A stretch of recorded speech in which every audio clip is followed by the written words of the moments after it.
Hello again, and welcome to our second leadership lunch of 2018. I thought I'd start by acknowledging a dear friend and supporter of CIS. Many of you know who he is. Michael Crouch could not be here today for obvious reasons. He passed away last week and his service was held just down the road a few hours ago. Michael was known as the Hot Water King, an industrialist, a philanthropist. He was a generous supporter of CIS. And he's with us here today in spirit. This is our second leadership lunch, as I mentioned. Our first one just a month ago was by Chris Bowen, the Labor Shadow Treasurer and good friend of mine. Today it gives me great pleasure to introduce another friend of mine. I hope you don't think these leadership lunches are going to start turning into personal friends. But I needed to use all my capital early on before I might get the sack. It's a great thrill to introduce Leigh Sales. You all know Leigh, an award-winning journalist, a Walkley Award-winning journalist. She started her career in Brisbane for the Nine Network. She quickly became an emerging star at the public broadcaster. She really started making her name in the late 90s, early 2000s as the New South Wales state correspondent just down the road on Macquarie Street. Then she went at a very young age as the Washington correspondent for the ABC from 2001 to 2006, then national security correspondent from 06 to 08, and then the presenter of Late Line from 08 to 11. And then, of course, since 2011, she's been the presenter, the public face of the ABC, as the host of the award-winning current affairs program, 7:30. Leigh is also an accomplished author and book writer. She wrote a very prominent book in 2006-2007 on David Hicks. It was so important and influential that by the time she published it, David Hicks was actually released from Guantanamo. She's written a book on doubt, and she's working on a new project coming out later this year. Leigh is, I should make it very clear, she's not one of us. That is, she's not a free marketeer, classical liberal, cultural conservative, but she's not one of them either. I think that distinction is very important when we're talking about good quality public broadcast journalists. Someone who is objective, fair, balanced, tough on all sides. And all too often we're missing that calibre of journalists in these polarising and partisan times. One final point, I want to make it very clear that this lunch is indeed off the record. I know there's a couple of journalists back there who'd love to write something about it. Please honour the code, or otherwise you won't be coming back. Ladies and gentlemen, please join me in welcoming my friend, Leigh Sales.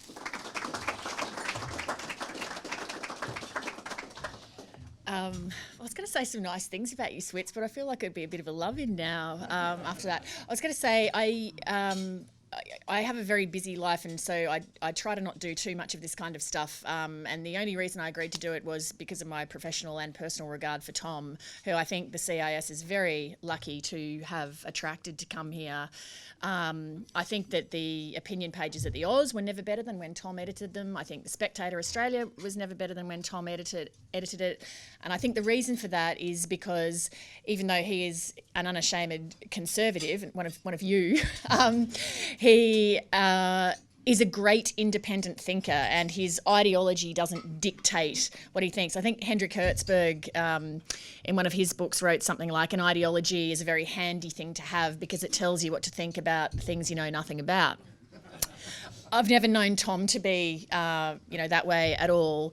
The other, when he says as well, he's inviting his friends to speak. The reality is that Tom knows a hell of a lot of people and is very widely read and a very good networker, which is why I think projects that he's been involved with have always been really interesting, because he's presented a really interesting array of viewpoints. So I'm very happy to be here today, to be hopefully one of those people.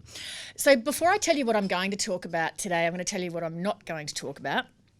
I'm not going to give a superficial skim of the political landscape. I'm not going to ponder, is Malcolm Turnbull doing well, or what's Tony Abbott up to, or will Barnaby Joyce still have his job next week? I think that there's limited utility in doing that because things change so fast and they change all the time. What I think is more useful is to take a step back and look at the bigger picture. What are the broader forces and the wider trends that have got us to where we are? I'm going to talk about the way that technology has transformed politics and the media, and how that in turn is changing the notion of what a community is. The pace of change, I'd say, during the past 5 to 10 years of my career is probably greater than it has been for the whole rest of my career. And that can be a little bit unsettling and scary. And so what I'm going to do, because in some ways it's a bit of a pessimistic backdrop that I'm about to lay out, is point out that even though we're living in a time of great change, some things remain, some important human qualities remain as important as ever and as valuable as ever. So to give you a little bit of, flesh out a bit of the background Tom mentioned so you can judge the credibility or otherwise in the context of my background. I grew up in Brisbane and I went to school and university there where I studied journalism. And my first job, as Tom mentioned, was at Channel 9 in Brisbane, doing everything from rolling the auto cue to researching some stories and answering the phone and eventually reporting some stories. I stayed there for a couple of years, and one day my boss pulled me aside and he said that he didn't think I had the looks or the voice for a career in television. And then I moved to the ABC, where I've been ever since. Every night I give that bloke a little wink and say, this one's for you. I moved to Sydney in '96, where I've been ever since, except for the posting that I had in Washington, DC, which was straight after 9/11 and just after Hurricane Katrina, which was an incredibly fascinating time to be there. Although, of course, it just feels like it's become more and more interesting all the time. Since 2008, I have been desk-bound instead of out on the road, which is still very interesting in its own way, because you're meeting, in the job I do now, people who are at the top of their game in all sorts of fields, you know, music or sport or politics or business all the time, and that's a really privileged position to be in. I also host a podcast with my friend and colleague Annabelle Crabb, which is basically us talking about pretty much whatever we feel like, usually culture and film and television and books. It has become surprisingly large. It gets about 400,000 downloads a month, and it has a Facebook group associated with it with about 30,000 members. So I'm juggling all of that also with a 6-year-old and a 4-year-old. So as you might imagine, I've never felt more relaxed and well rested. The media has changed enormously in recent years, and that in turn is having an impact on the way politics and communities function. We've seen in recent years what appears to be a change of mood in Western democracies, with the rise of Donald Trump in the US and also the prominence of Bernie Sanders in the Democrat primaries, with the Brexit in the UK, and also with the rise of minor parties and independents here in Australia in our election, and the erosion of the primary vote for the major parties. I think that there are 3 trends which we've seen play out in the media over the past decade or so, or a little bit longer, that are driving some of these changes that we're seeing and that play into all of these trends and this behaviour that we're observing. I can sum them up as the accelerated pace, the rise of opinion, and individual broadcasting. So I'm going to explain what I mean by all of those things and hopefully draw all of that together for you. So let's start with the accelerated pace. By that I mean the rise of 24/7 news and its implications. When I started in journalism 20 years ago, the industry was genuinely unrecognisable to what it's like today. In my field of television, there's no longer one flagship news bulletin at the end of the day. It's 24/7. Newspapers are 24/7 via their websites. And people can access the news, including video, anytime they like from anywhere in the world via their mobile devices. This has been the single biggest change to the way the media has operated in my entire career. Subsequently, it's been an enormous change in the way politicians operate. A few years ago, I interviewed the former British Prime Minister Tony Blair, and he was saying that in the election campaign in which he came to power in 1997, they needed one issue per day. So you would have one issue that would dominate the airwaves, hopefully lead the television news that night, and then roll over into the newspapers the next day. By 2005, they needed one issue for the morning, one issue for the afternoon, and one issue for the evening. This speeding up of the news cycle means that there's little tolerance anymore for the long argument, because the public's been conditioned to expect something new and exciting pretty much all the time. If you watched any of the debates in the US presidential election at the end of 2016, you would have noticed that media and also political campaigns now do instantaneous fact-checking.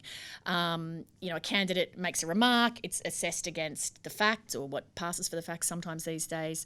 And then the analysis of how people have performed or their policy that they've announced, the analysis is offered instantly the second that the announcement is over.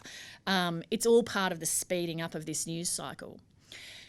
One of the biggest challenges, though, when you have this kind of fact-checking and untruths are exposed is that even when they are exposed, in this current environment, it doesn't seem to make much impact. So if you take the example of Donald Trump, he has been repeatedly exposed for lies and misleading statements, and yet it doesn't seem to make very much difference. That is partly, I think, because the media has lost a lot of public trust because of its shoddy performance over the years. But politicians also crying fake news over any story that they don't like, whether it's true or not, is also, I think, a really disturbing development. Fake news actually means entirely and deliberately made up news stories that are planted on websites or social media with the view to affecting the way people vote or see an issue. It doesn't just refer to news stories that people think are unfavourable to them. I'll talk a little bit more about the facts and opinion issue a little bit later.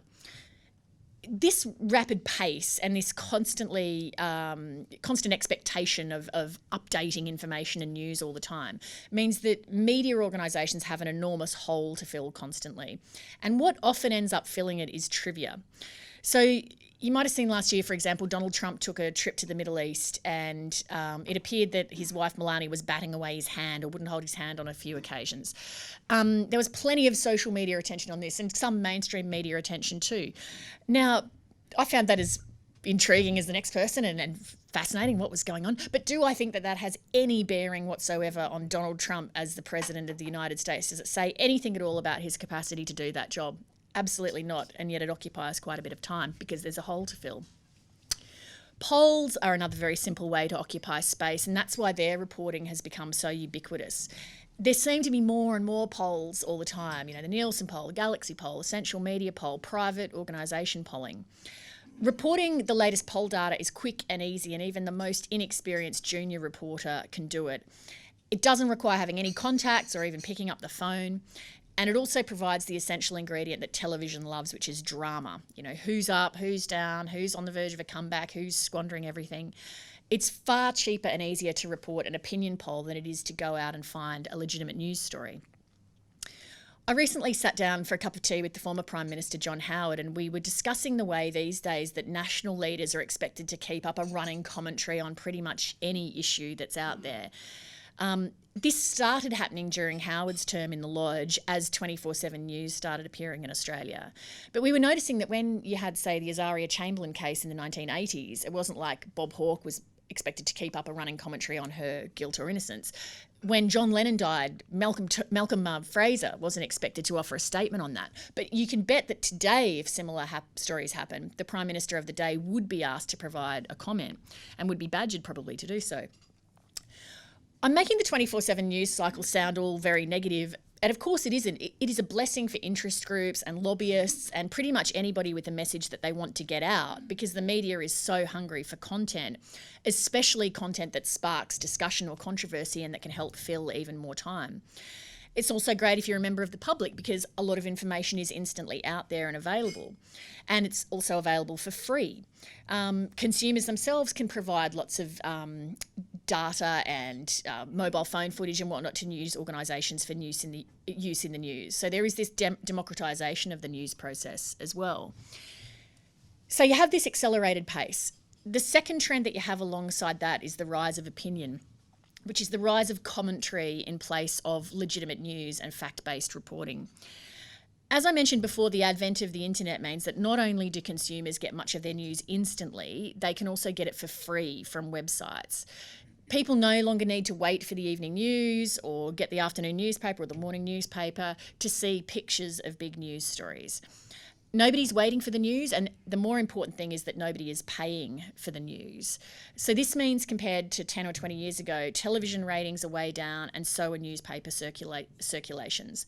Smaller audiences means fewer advertisers and cheaper rates for the advertisers who do want to buy space. less revenue from advertising, and also in the case of newspapers, the loss of classified advertising, which migrated online, means less money to spend on journalism, which means fewer journalists to chase down legitimate news. Now, we already have established that 24/7 news is hungry, hungry, hungry. There's a huge amount of time to fill, but simultaneously there are fewer resources with which to fill it. So what is the answer for that? More space to fill, fewer means to do it. The answer is to fill it up with non-stop opinion and commentary. Not news reporting, not even fact-based analysis, just straight commentary, and frequently offered by people with vested interests or with little genuine expertise. The commentators who can seem to be the most successful are those who can shout the loudest into their megaphones without a nod really to facts that have perhaps dig a bit of a hole in their argument. A controversial opinion can translate into clicks, and clicks is how editors and managers measure success. So if you write an opinion piece that attracts 1,000 comments, is retweeted 50,000 times on Twitter, and attracts 200,000 clicks for your website, your phone will ring hot with television and radio hosts asking you to come on their show and to talk about it. They'll probably line up somebody else who disagrees with you, which will kick it along even further. And guaranteed your editor will be absolutely ecstatic and ask you to write something else just like that. And other people in the newsroom will observe that that was a good thing to do. In order to win over new audiences and to build controversy like this, some media organisations are drifting from the traditional foundations of journalism, which are objectivity, balance and fairness, in favour of reporting with just an unapologetic, open ideological bias. And this has migrated from, say, areas of once straight commentary or opinion reporting and bled into actual news coverage. Fox News, of course, is the best known example of this. It's sometimes referred to as viewer cocooning or niche news, which is telling consumers what they want to hear by pandering to their existing biases and beliefs. More than a decade ago, when I was the Washington correspondent for the ABC, there was a 2004 profile of George W. Bush in New York magazine written by a journalist called Ron Suskind. And it included the most extraordinary quote, which was unattributed at the time, but it came out later that it had been said by Karl Rove, who was Bush's chief of staff, who's a very adept political strategist. And Rove said to Suskind that journalists like Suskind existed in what the Bush inner circle called the reality-based community, which Rove defined as people who believe that solutions emerge from the judicious study of discernible reality. Yes, that's me. Rove said that's not the way the world works anymore. We're an empire now, and when we act, we create our own reality. And while you're studying that reality, judiciously as you will, we'll act again, creating other new realities which you can study too, and that's how things will sort out. We're history's actors, and you, all of you, will be left to just study what we do. At the time that statement just caused jaws to drop all over Washington. Everyone thought it was unbelievable, but now, of course, it just looks utterly, incredibly prescient and well ahead of its time. We have, with the Trump presidency, truly arrived in some sort of post-reality or post-truth world where the old rule book no longer applies. As I mentioned before, Trump has said innumerable things and has innumerable things in the past, such as not paying income tax for 2 decades, that in any previous election would have rendered a candidate unelectable. He has said so many things that are demonstrably factually inaccurate that you couldn't even list them all, and yet he won the election. I'll come to why that was the case later, but at the moment I just want to use it as an illustration to point out that I think we're living in an environment where opinion can often carry more currency than fact. The third trend is individual broadcasting. All of us now have the power to transmit our own messages and material, and that has led to the rise of the personal brand. Businesses have brands as well, and businesses have always had brands, but they now have many more tools to help cement or manage or change their brands if they want. This terminology around brand used to be tied to advertising and marketing, but now it has moved into the space of personal identity as well. So what do we even mean by brand in the context of the individual? Vanity Fair, I thought, had a good explanation for it a while back, which was that branding is a general term for the way you present yourself to the world, and that successful branding is when you are seen as, when people see you as you would like to be seen, not necessarily for what you really are. I think that this ties in a little bit with the post-truth world idea. I think we see it not only writ large in politics in some places, but also on things like Instagram, where people use filters. That's a sort of form of I guess, post-truth, where you're not presenting as you actually are. You're presenting a sort of enhanced version of yourself. All of us are now in control of our personal brands, whether we are particularly public figures or not, thanks to social media. So, do we have followers? Will they retweet what we want promoted to their followers? Are people buying what we're selling? In this environment, what you are selling is yourself, your personal brand. I know some people find the idea of a personal brand or promoting oneself completely appalling. I do wonder these days if being called a narcissist is even an insult anymore. Is there even such a thing as narcissism in this environment? And I completely see that point. But the reality is that we live in a world where we all have digital identities, and it's foolhardy to not attempt to control and manage that digital identity. Because brands have become so important, anything that detracts from somebody's brand is a problem. And so it's one of the reasons, along with filling airtime, that the media likes to seize on gaffes and missteps constantly. The rise of the ability to have individual broadcasting via social media has also changed the idea of what constitutes a community. What do we mean by a community these days? In the past, we might have understood it as a geographic location, the network of people around where we lived. Social media has radically redefined that. We can, of course, still have our local geographic community, but we can have a community of like-minded people. So you can have the community that all reads Miranda Devine's columns and they converse with each other. You can have the autism community that shares information via Facebook or email directly with each other. The community of people who all watch a particular television show and then tweet about it in real time. That means that politicians and businesses have a way of reaching like-minded individuals very easily, far more easily than ever before, and influencing their conversations. But it's also much easier for those people to find and reach each other too. There's never been an easier way to reach and connect with audiences and markets than there currently is. These new layers of interconnectedness, I think, perhaps allow us to create authentic connections that we feel are missing a little bit with our political leaders. At a time when we feel more connected to all sorts of people, strangers who share a liking for MasterChef, to our grandparents who live interstate because we can talk to them on Facebook, we are feeling more and more disconnected from our political leaders. Polls, there's that word again, show that Australians generally are very disgruntled with the leaders of both parties. We don't feel that the major parties address our chief concerns very well. The high and growing informal vote that we're seeing in elections raises the question of whether people are choosing to waste their votes because they don't like what's on offer. Yet digital connections can now be built up in a way that allow us to either forge around the political classes in some ways or attempt to influence them. If those communities become large enough or they are effective, particularly effective at lobbying, then the mainstream political class is compelled to pay attention to them. So if you take an example of this, you could look at the anti-vaccination lobby, who have been incredibly successful at building a network of people based on utter misinformation and became quite powerful. They, of course, came to the government's attention ultimately in a way they didn't like because the government took punitive measures against people who don't vaccinate their kids. But they do illustrate the point that it is very easy to use social media to build up a quite sizable community of people.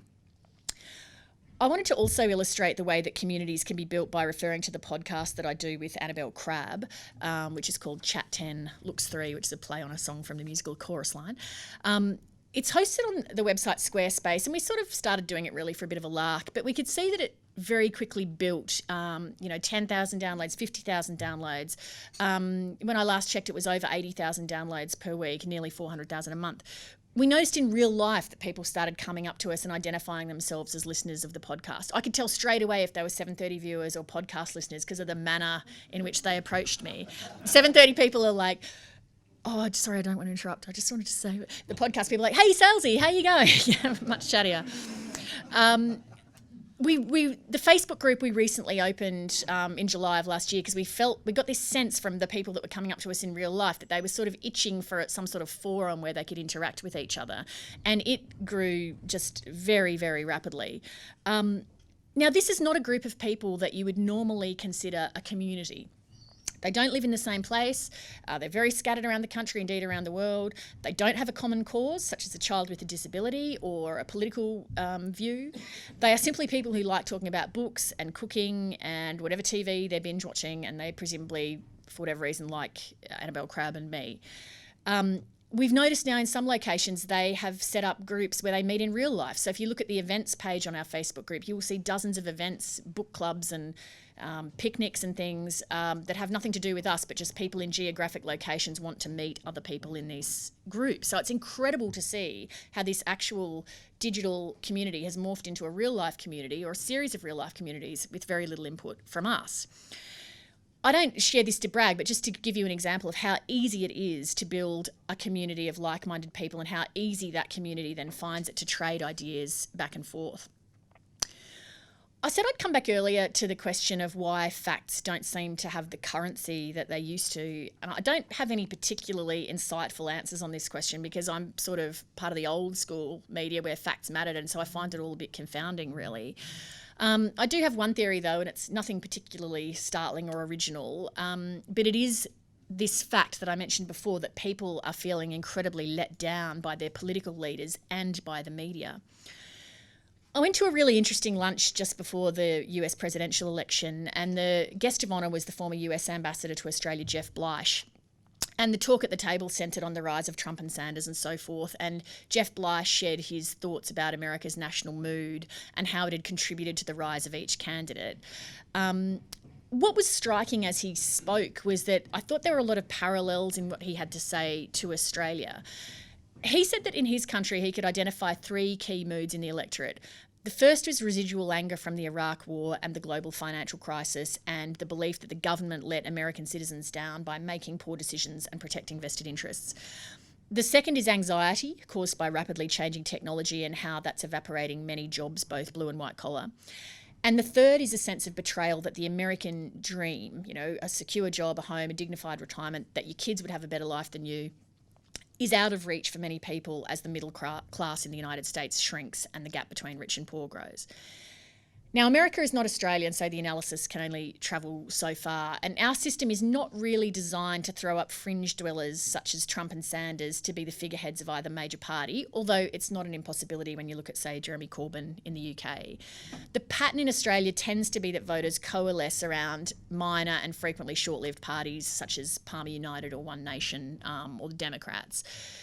Nonetheless, if you look at those three core sentiments that he identified among American voters, anger, anxiety and betrayal, I think that you can clearly track them in the Australian electorate too, and that is disrupting politics and the media. I think voters' anger in Australia is not necessarily directed at any botched policy decisions or the response to a major crisis or disaster. Rather, it's about the repeated breaking of election promises and the revolving door of political leadership, both giving rise to the perception that politicians are more worried about preserving their grip on power than what most matters to Australians. Each of the recent Australian Prime Ministers has violated Australian voters' expectations. Kevin Rudd campaigned on climate change as the great moral issue of our time and then walked away from his emissions trading scheme. Julia Gillard vowed that there'd be no carbon tax under the government she led, and then, of course, there was. Tony Abbott promised to lead a grown-up government with no surprises, only to startle the nation with his first budget, sinking a raft of pre-election pledges. And Malcolm Turnbull's results so far have been partly attributed to the fact that many voters feel like he's not delivering what was advertised on the packaging.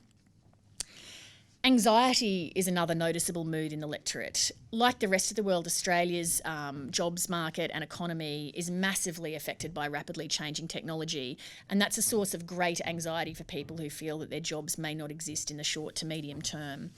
We've watched that play out in Australia already in the car and textiles industries. We're seeing it with the steel industry, and what we're seeing is only the beginning.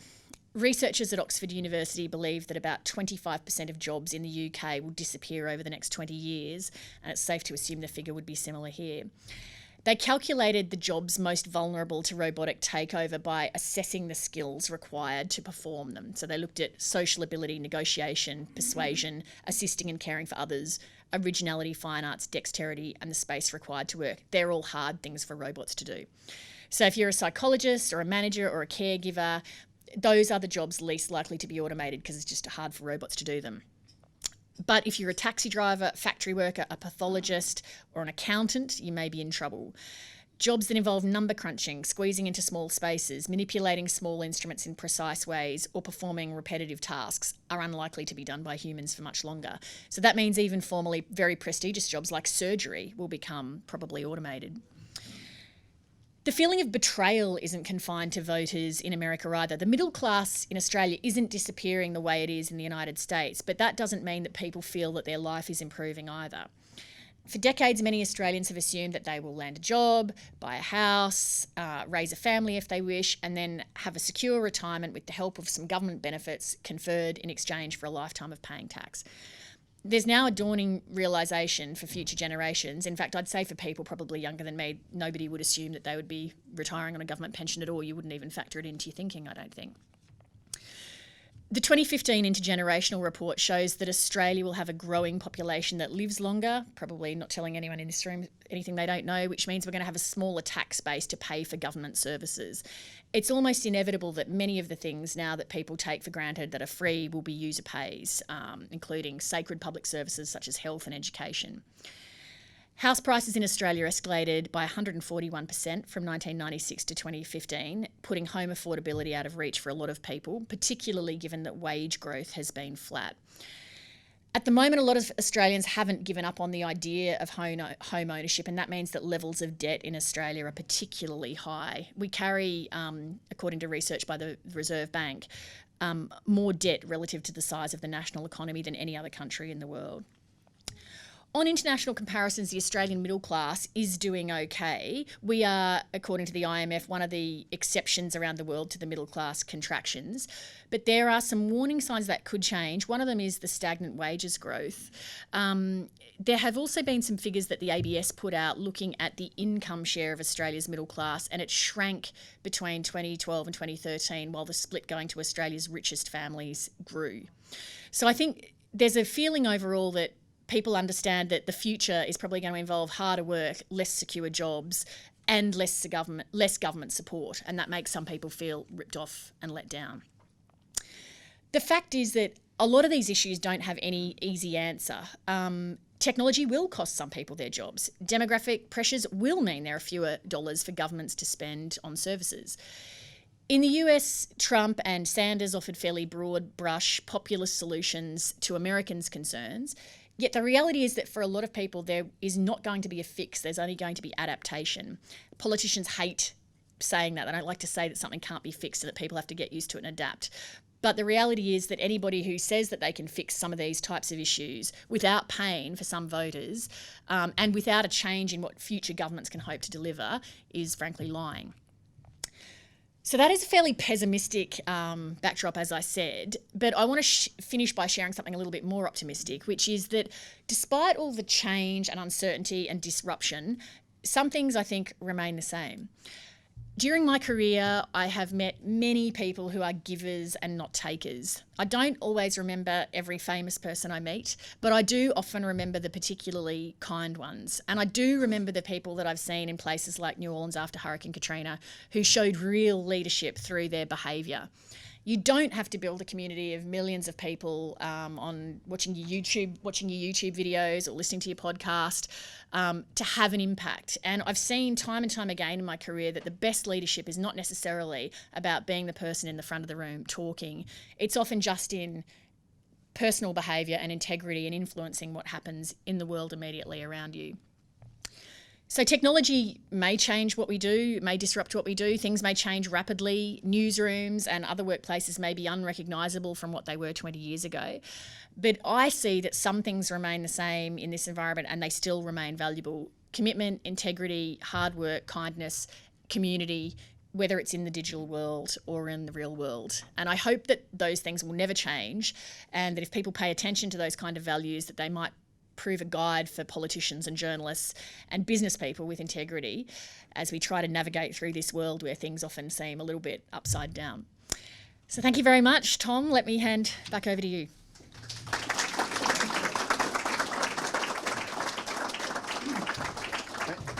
Leigh, thank you. Now it's time for Q&A. Our first question goes to James Jeffrey, who's the Struth columnist at The Australian, and he's author of a forthcoming book called My Family and Other Animus. James. That's out on April 2nd through MUP. Have you got some in your boot out the front? Well, I'll bring a pile next time. So, just who's got the more challenging future coming up? Our political class or our media? This isn't a Barnaby-specific question. Just talking about two groups are sort of drifting further from. You're talking about public trust, engagement, and all the rest of it. Yeah, I mean, I don't know. And the reality is, a lot of these questions, I feel like sometimes I talk to people about these things, or I've written, a little book about some of this stuff, and I don't feel like I have any answers. And maybe that's a symptom of what I do for a living, that I'm just used to posing questions, not barreling up answers.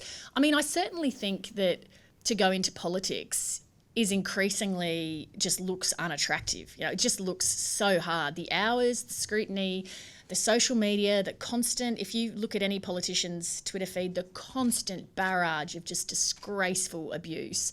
When actually most politicians that you meet are there because they're community minded, or they're trying to do the best they can. There's not that many people that you meet that you think, oh, you're a horrible person. They're usually there trying to do the best they can. And I find the sort of absence of goodwill really disturbing, and I do find that concerning, that it will potentially deter good people from wanting to do that. The media, what I worry about is, for people like me who I genuinely don't have very strong political opinions in either direction. I'm a bit of a contrarian, I suppose. So often if I'm with somebody who holds a particularly strong viewpoint, I'll sort of tend to argue the opposite viewpoint, just because I get annoyed by certainty in people. Tom will attest to that. Many times at the pub we rowed over silly things. And so if I'm with somebody who's very left, then I'll sort of feel like I'm being very right, and then vice versa. I just think, where are people like me going to work in the future? Because if all the media organisations sort of stake out a particular position, like I couldn't host a show like Andrew Bolt, because I just don't have, my opinions just aren't that strong. So I just wonder how that's all going to shake down if every media organisation ends up saying, oh, well, we're the right-wing ones, or we're the left-wing ones. I don't know. And I feel sort of disturbed in that young people often ask me, should I go into journalism? And I've had such a wonderful career and I've loved it so much. But I always hesitate now, because I just feel like the future's so uncertain. I feel like if you really want to do it, do it. But if you're tossing up between being a journalist and a pharmacist, I don't know, maybe be a pharmacist.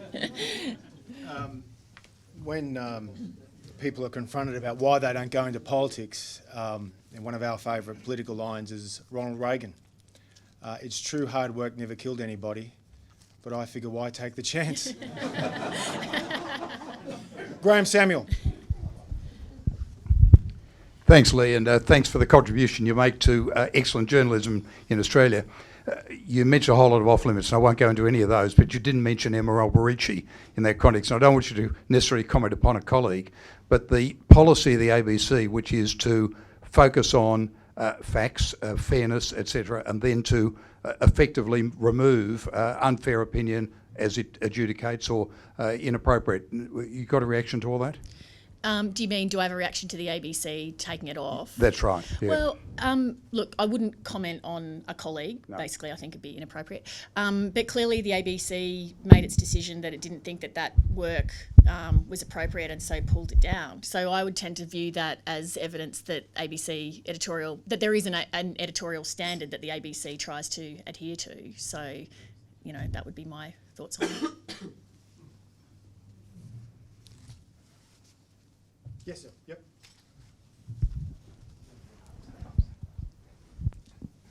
Richard Beattie, Leigh. You mentioned what's been happening with the internet and the digitisation of the media.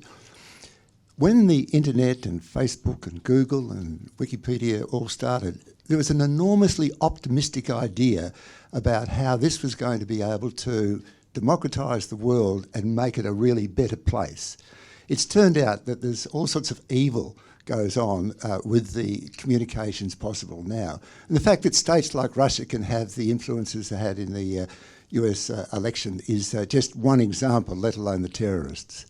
There is now talk about the regulation of these new information giants, As a journalist and as somebody thinking about, as you've been talking today on communication, how do you think the future is going to turn out with the almost inevitable regulation of what has been a completely wild free-for-all so far? Because I'm a journalist and I believe in, freedom of speech and freedom of information and stuff, my position on these things is always that there should be as little regulation as possible. So I would always be suspicious, I guess, of efforts to attempt to regulate. I understand where that's coming from, but nonetheless, I think that people who believe in free speech, people who believe in free media should push back against that, because to me it always just seems a bit of a slippery slope, because who's the person judging, well, this is what requires regulation? Tom and I were talking before about Brett Stevens from the Wall Street Journal, who came out here late last year and was speaking to at a dinner for the Lowy Institute, and he was talking about this trigger warning stuff on US college campuses, and how basically if you come now to a college campus with an unpalatable opinion that people don't like, that you will be screamed down and howled down and hounded out of there. That to me just seems so anti-intellectual. Like, aren't we meant to be sort of hearing other people's points of view, to think about them in relation to ours, to think, well, do mine actually stack up? So all of that sort of censorship, regulation and whatnot, as a journalist, I find makes me suspicious. John Stuart Mill famously said, only when you know the strengths of your opponent's arguments do you know the weaknesses of your own. So that's part of what Leigh's saying. Simon Cowan from CIS. Thanks very much for coming and speaking, Leigh. It's interesting, one of the things you talked about was the future of sort of that investigative, deep journalism in a world where people don't pay for anything. One of the solutions that has been proposed to that is the idea of the government funding quality journalism or quality media. The like CIS the ABC. But much broader than that in terms of, I'm assuming, things like the Australian and Fairfax receiving government subsidies. As an organisation that prides itself on not taking any government money to maintain that independence, I'd be very interested in your view as to whether or not you think that would compromise some of the core elements of that sort of holding government to account if a government of a different persuasion could withhold funding. Well, I mean, that's the environment, I guess, that you operate in at the ABC all the time. Like, if a certain government comes in, they don't like the ABC, are they going to withdraw funding? But for me, in my role, I mean, I don't know if in management they think about that. I never think about that, because I just think then I would not be doing the job that I think I need to do, which is asking what I think a reasonable, fair-minded member of the audience would like to ask to that politician or person in power if they were in my position. So I try to never think about, am I making life hard for Michelle Guthrie because I just gave the Prime Minister a hard interview? I never think about that stuff, because I just think it would limit, my ability to do my job. And I've never had any pressure or any blowback for any interview I've ever done inside the ABC. I think as well, when you look at public funding, is not necessarily a guarantee of independence and fair and quality journalism, in the same way that private funding is not a guarantee of not independent journalism. Look at what Jeff Bezos is doing with the Washington Post. The Washington Post is having like a renaissance at the moment, I think. I don't see any evidence that the Washington Post is prosecuting any sort of particular pro-Amazon line. I think Jeff Bezos has that publication because he sees it as prestigious and powerful. I think that's been awesome for journalism that he's gone in there and taken that over. So I think as journalists sometimes, we can't be too precious about who's funding the journalism, as long as they, in my view, believe in what journalism is, which is independent, fair, objective, like, as you're doing at CIS, trying very hard to deliver genuinely independent research. I think that's what all journalists should be doing, whether they work for, Rupert Murdoch or Jeff Bezos or the ABC. That, in my view, is the standard to which all journalists should aspire. One final question, and just a reminder, it's all off the record. Stephen Brooks from The Australian. Poor Stephen, he's probably wasted 2 hours. No, I enjoyed the talk immensely, and Leigh, let's negotiate afterwards. Is it a source of continual frustration for you that night after night you interview these politicians and they completely fail to answer the questions that you put to them? You had a very newsworthy interview recently with Barnaby Joyce. What was your mission going into that? What did you want the public to find out about his particular circumstances? And how do you feel you went? And would you have done anything differently in reflecting on it? I think when I went, the main mission for me is to try to land people that people want to hear from, right? Like any journo. So your first thing is, can you get people who are in the news to come on the show? So that's your number one thing. Then the number two thing, I think, for me in my role is, what is the public interest value in this? You know, what does this person bring that is something that my audience would want to hear about? In that case, because traditionally in Australia, politicians' private lives have been, you know, off what's the word, like out of bounds. I was thinking, well, is there any issue here with the intersection of his private behaviour with his public duties and the spending of public money? And so I tried to tailor the questions around that. I also thought before the interview that he might come on and attempt to say, that's private, I'm not answering it. So therefore I felt like if I try to take the questions away from the terrain where he can say that's private and say, no, it's not, I'm asking about expenditure of taxpayer dollars, that it's hard to then argue that we're in private domain. Nonetheless, he did still attempt to do that. So then I just kept attempting to ask questions in that public sort of domain space. And so then I think I was heartened to see that was then followed up with, you know, multiple people have done stories looking at how many nights has he claimed in Canberra, you know, blah, blah, blah.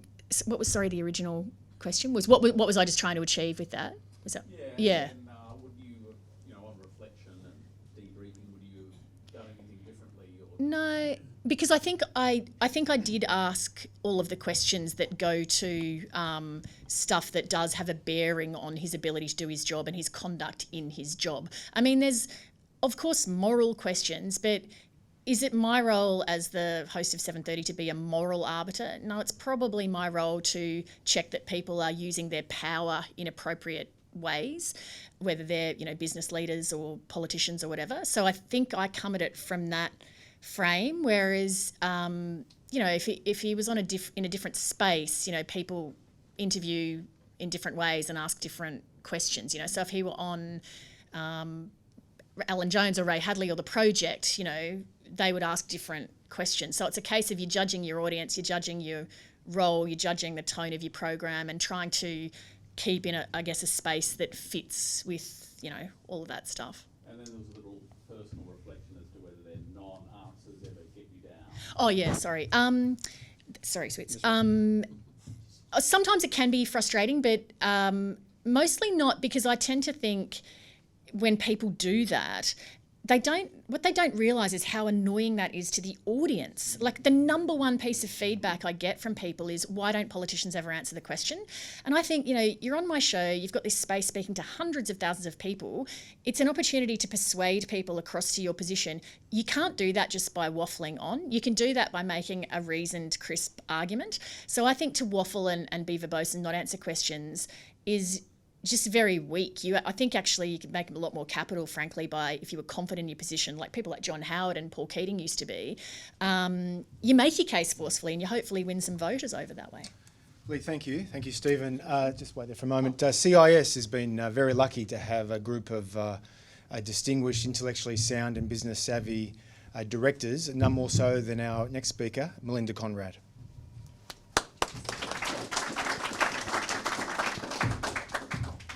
Thank you so much, Leigh, for joining us today, and thank you, Tom, for pulling favors with one more of your mates to come and join us today.